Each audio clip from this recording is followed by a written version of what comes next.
Soyez savoir, we love Today FM. Today FM rocks. Today's hit music on Today FM.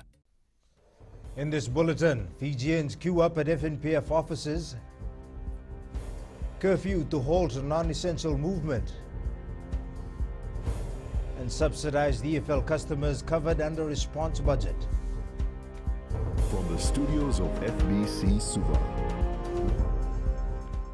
Hundreds of Fijians have been lining up outside the Fiji National Provident Fund offices in Suva and Lautoka. Despite the advice from the FNPF chief executive that people affected by the COVID-19 pandemic need to submit their forms electronically, there was still a mad rush to its office in both cities. Members of the Fiji military force were seen controlling the crowd in Lautoka this morning to ensure Fijians adhere to the social distancing advisory. Meanwhile, the economy minister yesterday clarified that they will be rolling out 3 key packages to FNPF as announced in the response budget. So if they have, for example, $100 to withdraw, government will actually give them the balance, which is $900. Government is not going to physically do it itself. We'll channel it through the FNPF accounts. And of course, FNPF will be setting up the various mechanisms through which they can actually access those funds. Again, people who have $500 in FNPF accounts can withdraw that $500.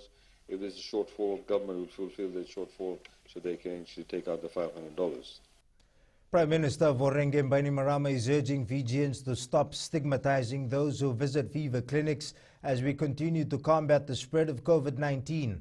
Bainimarama is encouraging those with flu or fever to visit the nearest fever clinics as it has similar symptoms to COVID-19 and should not be taken lightly. He says Fijians should encourage anyone who may have a fever or flu to get checked. Let me be clear. There is no shame in being sick. There is no shame in having the flu, a fever, a coronavirus. By seeking treatment for your sickness and by reporting your symptoms as soon as they develop, you are being incredibly responsible. Police Commissioner Brigadier General Sitiveni Ngiliho says the curfew that comes into effect from 10 p.m. is to halt non-essential movement. Ngiliho says all essential workers will be able to travel during the curfew hours, but they must at all times carry an identification card. He adds fishermen will also be allowed to go out to sea during this time. So it's really to curtail the movement, the non-essential movement. And that goes for villages and settlements as well. There will be no functions that should be entertained in those settlements and villages, the tevu-tevu or the wedding or whatever it is. The curfew is enforced Fiji-wide. There will be 101 checkpoints supplemented by temporary checkpoints and police patrols to ensure people take heed of the restrictions. About 279 operators under the Fiji Hotel and Tourism Association have closed due to a drastic decline in tourists.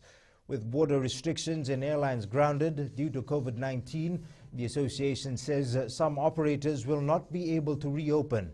Chief Executive Fantasha Lockington says with no tourists forecast to visit Fiji for the next 6 months, small cash-based operators will feel the pinch if they haven't already. You're not going to survive. You're going to run out of cash. And smaller businesses have a huge dependence on cash flow. And if they don't get any direct assistance from government, then they're just not going to be able to keep their head above water. And they're simply going to say, well, I can't do the business anymore. The social or physical distancing advisory seems to be falling on deaf ears, says local government minister Pramila Kumar.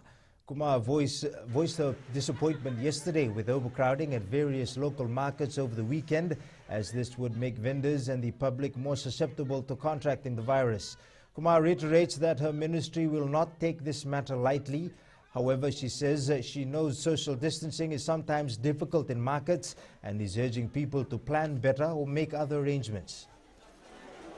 Change your hours, time that you visit the market. Rather than going on a Saturday, I would encourage them to go after work and visit these decentralized markets that we are putting in neighborhoods as well as in the parks and other places. Minister for Women Mereseni Vuniwaga has given assurance that the National Domestic Violence Helpline and the National Child Helpline will remain fully operational during the periods of lockdown. She says in a number of countries, abusers are taking advantage of the COVID-19 lockdowns. Vuniwanga says in this time of emergency, while they have not received any cases of domestic violence so far, they are anticipating it. Given lessons from the past times of emergencies and crisis nationally and current global trends. The closure of schools further exacerbates the burden of unpaid care on women and girls who absorb the additional work of caring for children and loved ones. Vuniwanga adds her ministry is working very closely with all relevant stakeholders to ensure that women and girls are protected. The Energy Fiji Limited is trying to reach out to more Fijians who can be assisted in these trying times. EFL has a little over 31,000 subsidized customers registered with them. Under the COVID-19 response budget, Fijians who were only paying 50% of their first 100 units will now be covered fully. The relief assistance provided by the government in EFL only covers those with an annual income below $30,000. If you are not a subsidized customer, and if you do meet the requirements, there are certain requirements, then please come to our EFL offices, and if you meet the requirements, you could become a subsidized customer and you can enjoy the benefits that have been offered by EFL and the government. There is no shortage of vegetables in Lautoka or any other satellite markets within the lockdown areas. Agriculture Minister Dr. Mahendra Reddy says his ministry has mobilized resources to ensure supply is not disrupted during this period. He adds this allows a constant flow of fresh vegetables and other commodities into the Lautoka area. People are aware that the suppliers, they will continue to bring produce to the two ends of the lockdown area, the Nandi end and the Bar end, where our agro-marketing authority team and Ministry of Agriculture team have set up their buying booth. The Fijian Broadcasting Corporation will now be airing the religious program Keep the Faith on its FBC2 platform. FBC Chief Executive Ria Said Kiyum says there was a huge demand for religious programs to be aired, especially during the COVID-19 crisis. Said Kiyum says any religious body that wants to air their sermons or religious teachings can approach the team at FBC. Usually when human beings are not sure about something, they usually turn towards their faith, and this is where, as a national broadcaster, we want to be at the service of all Fijians by having an outlet for that sort of need as well. Coming up, Fiji Airways expected to pull the plug on FRU and Volma to miss out on Olympics. Stay with us.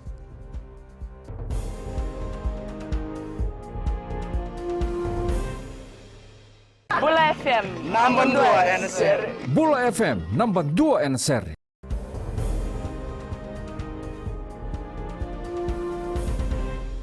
The Fiji Rugby Union's major sponsor, Fiji Airways, is highly likely to pull out of its 5-year sponsorship deal. The Fiji Airways National Sevens final squad to the Tokyo 2020 Olympic Games will not be named by the end of the month as initially planned. We will be guided by FASANOC and the Olympic rulings on when and how we release that or confirm those names. So we're under no pressure as it is now.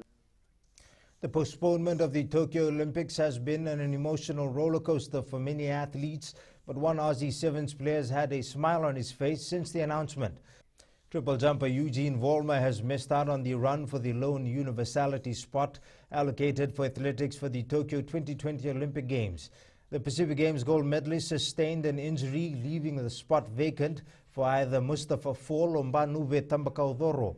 Athletics Fiji Chief Development Officer Antonio Rambualiku says the federation will nominate the athlete based on either merit or ranking.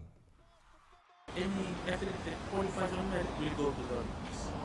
And now, if that doesn't take place, because we all know the qualifying standard is very high, the athlete that will go is the athlete that will go according to the highest ranking in the world standings, and also depending on their point system.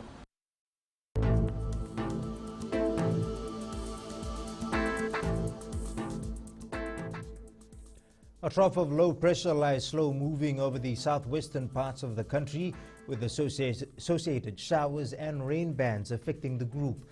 Forecast for tomorrow is for rain to continue.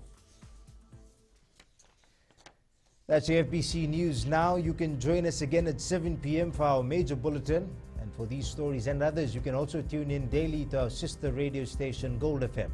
Good afternoon.